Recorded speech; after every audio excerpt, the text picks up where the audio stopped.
नमस्कार दोस्तों, स्वागत है आपका हमारे चैनल में। दोस्तों, इस वीडियो के अंदर अभी हम लोग लूसेंट सामान्य ज्ञान इससे रिलेटेड इम्पोर्टेंट 40 क्वेश्चन देखने वाले हैं, जो कि आपके आने वाले एग्जाम्स के लिए काफ़ी इम्पोर्टेंट है। तो आप इन एक एक क्वेश्चन को रट लीजिए। उससे पहले चैनल पर नया है तो चैनल को सब्सक्राइब कर पास में जो घंटे का निशान है उसे भी ऑन कर दें, ठीक है दोस्तों। यदि आपको इनमें से किसी क्वेश्चन का आंसर पता है तो आप अपना आंसर जो है कमेंट बॉक्स में लगा सकते हैं, ठीक है।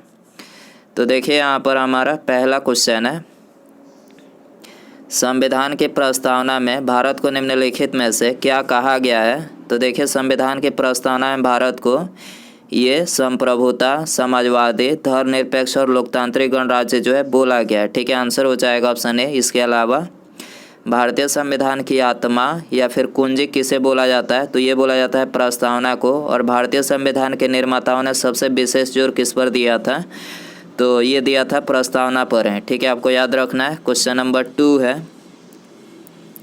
भारतीय संविधान के किस अनुच्छेद में प्रावधान है कि राज्य के मुख्यमंत्री की नियुक्ति राज्यपाल करेगा।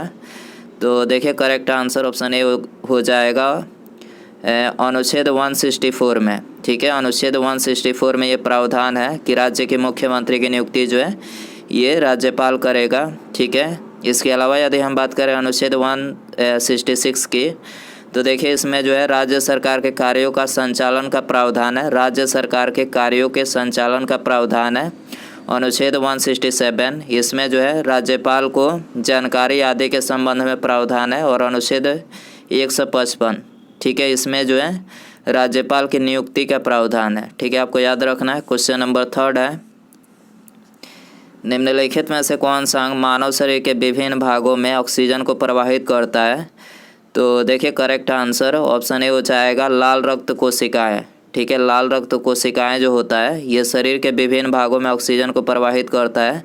लाल रक्त कोशिकाएं यानी रेड ब्लड सेल जिसे और रेड ब्लड सेल जिसे आरबीसी बोला जाता है। और इसका जीवन काल कितना होता है, तो 100 से 120 दिनों का होता है, ठीक है। और एक सामान्य मनुष्य का रक्तचाप कितना होता है, 120/80 होता है, ठीक है। वहीं बात करें श्वेत रक्त कोशिकाएं यानी WBC की, वाइट ब्लड सेल, तो इसका जीवन काल कितना होता है, तो 1 से 4 दिनों का जो है इसका जीवन काल होता है। क्वेश्चन नंबर 4 है, चोल वंश का प्रमुख केंद्र निम्नलिखित में से कौन सा था। तो चोल वंश का प्रमुख केंद्र तंजौर था। करेक्ट आंसर बी हो जाएगा। क्वेश्चन नंबर 5 है, निम्नलिखित में से किस स्थान पर सिकंदर की मृत्यु हुई थी। तो देखिए सिकंदर की जो मृत्यु हुई थी तो ये 323 ईसा पूर्व में 33 वर्ष की अवस्था में जो है बेबीलोन में हुई थी। आपको याद रखना है। करेक्ट आंसर सी हो जाएगा। क्वेश्चन नंबर 6 है, अशोक के 14 शिलालेखों में सर्वाधिक महत्व देने वाला शिलालेख निम्नलिखित में से कौन सा है। तो देखिए सर्वाधिक महत्व देने वाला जो शिलालेख है वो है अशोक का 13वां शिलालेख, जिसमें कलिंग युद्ध के मतलब इसका वर्णन किया गया है।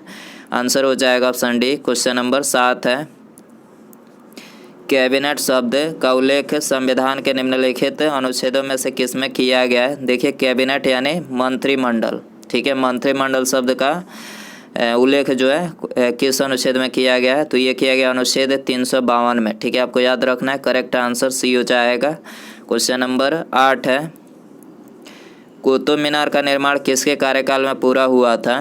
तो देखिए कुतुब मीनार का जो कार्य कार्य जो था वो किसके कार्यकाल में पूरा हुआ था, इल्तुतमिश के कार्यकाल में, ठीक है। और इसकी नींव किसने रखी थी, कुतुब मीनार की नींव किसने रखी थी, तो ये कुतुबुद्दीन ऐबक ने रखी थी, ठीक है। लेकिन इनकी मृत्यु के पश्चात जो है इस कार्य को पूर्ण किसने करवाया, इल्तुतमिश ने करवाया था, ठीक है। और कुतुब मीनार के अलावे मतलब कुतुब मीनार की बात करें तो कुतुब मीनार में कुल सीढ़ियों की जो संख्या है वो 375 है। ये भी क्वेश्चन पूछा जाता है। और कुतुब मीनार अभी वर्तमान में कहाँ स्थित है, तो दिल्ली के महरौली में स्थित है। कहाँ पर है, दिल्ली के महरौली में। आपको याद रखना है। इल्तुतमिश करेक्ट आंसर हो जाएगा। क्वेश्चन नंबर 9 है, हमारी पृथ्वी कितने देशांतरों में बटी हुई है। तो देखिए हमारी पृथ्वी जो है ये 360 देशांतरों में बटी हुई है। आंसर हो जाएगा सी। क्वेश्चन नंबर 10 है, संचार उपग्रह निम्नलिखित में से किस वायुमंडलीय स्तर में स्थित होते हैं। तो देखिए संचार उपग्रह जो है ये आयन मंडल, ठीक है। आयन मंडल वायुमंडलीय आयन मंडल में जो है स्थित होते हैं। आंसर हो जाएगा ऑप्शन बी। क्वेश्चन नंबर 11 है, नेफ्रोमीटर से निम्नलिखित में से किसका मापन किया जाता है? तो देखिए नेफ्रोमीटर से बादलों की दिशा एवं गति का मापन किया जाता है। करेक्ट आंसर बी हो जाएगा। क्वेश्चन नंबर 12 है, गेहूं की खेती निम्नलिखित में से किस मिट्टी से संबंधित है? तो देखिए गेहूं की खेती जो है ये चरनोजम मिट्टी से संबंधित है। ठीक है, गेहूं की खेती किस मिट्टी से संबंधित है? चरनोजम मिट्टी से संबंधित है। करेक्ट आंसर ऑप्शन ए हो जाएगा। क्वेश्चन नंबर 13 है, धरातल के जिस स्थान पर सर्वप्रथम भूकंप का अनुभव किया जाता है उसे निम्नलिखित में से क्या कहा जाता है? तो देखिए उसे बोला जाता है भूकंप अधिकेंद्र। ठीक है, धरातल के जिस स्थान पर सर्वप्रथम भूकंप का अनुभव किया जाता है उसे क्या कहा जाता है? भूकंप अधिकेंद्र कहा जाता है। करेक्ट आंसर सी हो जाएगा।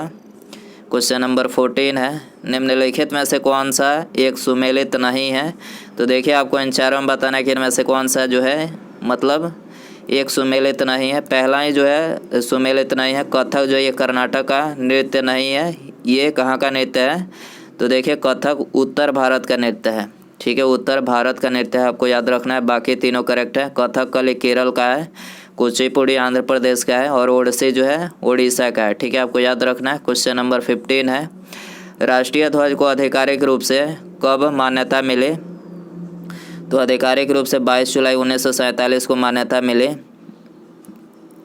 ठीक है, आंसर हो जाएगा ऑप्शन डी। इसके अलावा राष्ट्रीय ध्वज का जो चक्र है उसमें तिलियों की संख्या पूछी जाए तो तिलियों की संख्या 24 है। ठीक है, और राष्ट्रीय ध्वज की लंबाई और चौड़ाई पूछी जाए तो देखिए लंबाई और चौड़ाई 3:2। ठीक है, लंबाई 3 है और चौड़ाई जो है 2, 3:2 आपको याद रखना है। क्वेश्चन नंबर 16 है, अब तक राष्ट्रीय आपातकाल कितनी बार घोषित किया गया है? तो देखिए अब तक जो है राष्ट्रीय आपातकाल 3 बार घोषित किया गया है। पहली बार 1962 में, दूसरी बार 1971 में और तीसरी बार 1975 में। ठीक है, और राष्ट्रीय आपातकाल जो है राष्ट्रपति के द्वारा कौन से अनुच्छेद के द्वारा लगाया जाता है? अनुच्छेद 352 के द्वारा लगाया जाता है, आपको याद रखना है। क्वेश्चन नंबर 17 है, राष्ट्रपति के उम्मीदवार के लिए क्या आवश्यक नहीं है? तो आपको बताना है कि इनमें से क्या आवश्यक नहीं है। तो देखिए यहाँ पर दूसरा ऑप्शन करेक्ट है, पढ़ा लिखा होना ये आवश्यक नहीं है। पढ़ा लिखा ना भी हो तो चलेगा, बाकी तीनों करेक्ट है। उसकी आयु 35 वर्ष होनी चाहिए, लोकसभा का सदस्य निर्वाचित होने की योग्यता हो उसके पास है। ठीक है, और देश का नागरिक। ठीक है, ये तीनों करेक्ट है। दूसरा जो है मतलब गलत पूछा गया तो आंसर हो जाएगा बी। क्वेश्चन नंबर 18 है, वित्त आयोग की नियुक्ति निम्नलिखित में से कौन करता है? तो देखिए वित्त आयोग की नियुक्ति जो है ये भारत के राष्ट्रपति के द्वारा किया जाता है। आंसर हो जाएगा ऑप्शन ए। इसके अलावा वित्त आयोग के गठन का जो प्रावधान है कौन से अनुच्छेद पूछा जाए तो अनुच्छेद 280 में। ठीक है, वित्त आयोग के गठन का प्रावधान कौन से अनुच्छेद में है? 280 में है। क्वेश्चन नंबर 19 है, निम्नलिखित में से कौन सा एक पुरुष सेक्स हार्मोन निम्नलिखित में से कौन सा एक पुरुष सेक्स हार्मोन है? तो पुरुष सेक्स हार्मोन टेस्टोस्टेरोन है। काफ़ी ज़्यादा ये क्वेश्चन पूछा जाता है एग्जाम में। पुरुष सेक्स हार्मोन कौन सा है? टेस्टोस्टेरोन। और यदि पूछा जाए कि महिला सेक्स हार्मोन कौन सा है तो एस्ट्रोजन। ठीक है, एस्ट्रोजन जो है ये महिला सेक्स हार्मोन है, आपको याद रखना है। क्वेश्चन नंबर 20 है, लोकतांत्रिक विकेंद्रीकरण का सुझाव किसके द्वारा दिया गया था? तो ये दिया गया था बलवंत राय मेहता समिति के द्वारा। ठीक है, आंसर हो जाएगा डी। क्वेश्चन नंबर 21 है, दोलन करते सरल लोलक की स्थितिज ऊर्जा निम्नलिखित में से कहाँ पर अधिकतम होती है? तो देखिए अधिकतम होती है किनारों की स्थितियों पर। ठीक है, दोलन करते सरल लोलक की स्थितिज ऊर्जा कहाँ पर अधिकतम होती है? किनारों की स्थितियों पर अधिकतम होती है। आंसर हो जाएगा बी। क्वेश्चन नंबर 22 है, पृथ्वी तथा अन्य ग्रह सूर्य के चारों ओर चक्कर लगाते हैं, यह सबसे पहले किसने सिद्ध किया था? तो देखिए सबसे पहले जो है कोपरनिकस ने सिद्ध किया था। करेक्ट आंसर ये हो जाएगा। क्वेश्चन नंबर 23 है, यदि जल को 10 डिग्री से 0 डिग्री तक ठंडा किया जाए तो जल का आयतन जो है 4 डिग्री तक तो कम होता है फिर बढ़ेगा। ठीक है, जल का आयतन 4 डिग्री सेल्सियस तक कम होता है फिर बढ़ेगा। आंसर हो जाएगा ऑप्शन ए। क्वेश्चन नंबर 24 है, निम्न विद्युत चुंबकीय तरंगों में से किसकी आवृत्ति अधिकतम होती है? तो अधिकतम जो होती है गामा किरणों की आवृत्ति अधिकतम होती है। आंसर हो जाएगा बी। क्वेश्चन नंबर 25 है, यदि किसी तार की त्रिज्या अधिक कर दी जाए तो उसका प्रतिरोध पर क्या प्रभाव पड़ेगा। तो देखिए उसके प्रतिरोध पर जो है उसका प्रतिरोध जो है 1/4 रह जाएगा। ठीक है, आंसर हो जाएगा ऑप्शन सी। क्वेश्चन नंबर 26 है। दोस्तों वीडियो पसंद आ रहा है तो प्लीज़ वीडियो को लाइक ज़रूर करें। चैनल पर आया है तो चैनल को सब्सक्राइब करके जो पास में घंटी का निशान है इसे ज़रूर ऑन कर दें। ठीक है, ऑन कर देंगे तो आपको जब भी मैं वीडियो अपलोड करूँगा उसका नोटिफिकेशन आपको समय से मिल सकेगा। ठीक है, तो क्वेश्चन है, आइंस्टीन को नोबेल पुरस्कार निम्नलिखित में से किस कार्य के लिए मिला था। तो उनको नोबेल पुरस्कार जो मिला था तो ये मिला था प्रकाश विद्युत प्रभाव की व्याख्या के लिए। ठीक है, आपको याद रखना है, प्रकाश विद्युत प्रभाव की व्याख्या के लिए उनको नोबेल पुरस्कार कब मिला था, 1922 में। आपको याद रखना है 1922 में। आंसर हो जाएगा ऑप्शन ए। क्वेश्चन नंबर 27 है। कार्नेलाइट निम्नलिखित में से किसका अयस्क है। तो कार्नेलाइट मैग्नीशियम का अयस्क है। ठीक है, करेक्ट आंसर ये हो जाएगा। 28 है। प्राकृतिक रबड़ को अधिक मजबूत तथा प्रत्यास्थ बनाने के लिए उसमें निम्नलिखित में से क्या मिलाया जाता है। तो देखिए उसमें जो है सल्फर मिलाया जाता है। ठीक है, करेक्ट आंसर ये हो जाएगा। क्वेश्चन नंबर 29 है। मिल्क ऑफ मैग्नीशिया निम्नलिखित में से होता है। तो देखिए मिल्क ऑफ मैग्नीशिया जो होता है तो ये मैग्नीशियम हाइड्रोक्साइड होता है। ठीक है, आंसर हो जाएगा ऑप्शन डी। इसके अलावा मिल्क ऑफ मैग्नीशिया का जो उपयोग होता है तो ये दवा बनाने के रूप में किया जाता है और पेट की अम्लीयता को दूर करने के लिए जो इसका उपयोग किया जाता है। क्वेश्चन नंबर 30 है। बीसीजी का टीका किस रोग में लगाया जाता है। तो देखिए बीसीजी का जो टीका लगाया जाता है काली खांसी में लगाया जाता है। करेक्ट आंसर बी हो जाएगा। बीसीजी टीका का आविष्कार पूछा जाए किसने किया था। तो यूरिन कालमेट ने किया था। यूरिन कालमेट आपको याद रखना है। क्वेश्चन नंबर 31 है। मियादी बुखार यानी टाइफाइड में शरीर का मुख्य रूप से कौन सा अंग प्रभावित होता है। तो देखिए टाइफाइड से मानव शरीर का जो अंग प्रभावित होता है तो ये मुख्य रूप से आते हैं यानी इंटेस्टाइन। ठीक है, इंटेस्टाइन प्रभावित होता है। करेक्ट आंसर डी हो जाएगा। क्वेश्चन नंबर 32 है। निम्नलिखित में से किस विटामिन को हार्मोन भी कहा जाता है। तो हार्मोन विटामिन डी को बोला जाता है। आंसर हो जाएगा डी।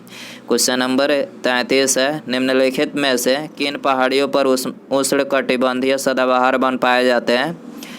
तो करेक्ट आंसर ऑप्शन ए हो जाएगा नीलगिरी पहाड़ियों पर। ठीक है, नीलगिरी पहाड़ियों पर जो उष्णकटिबंधीय सदाबहार वन पाए जाते हैं। क्वेश्चन नंबर 34 है। एंटीबॉडीज का निर्माण निम्नलिखित में से किसके द्वारा होता है। तो ये होता है लिम्फोसाइट के द्वारा। करेक्ट आंसर ये हो जाएगा। क्वेश्चन नंबर 35 है।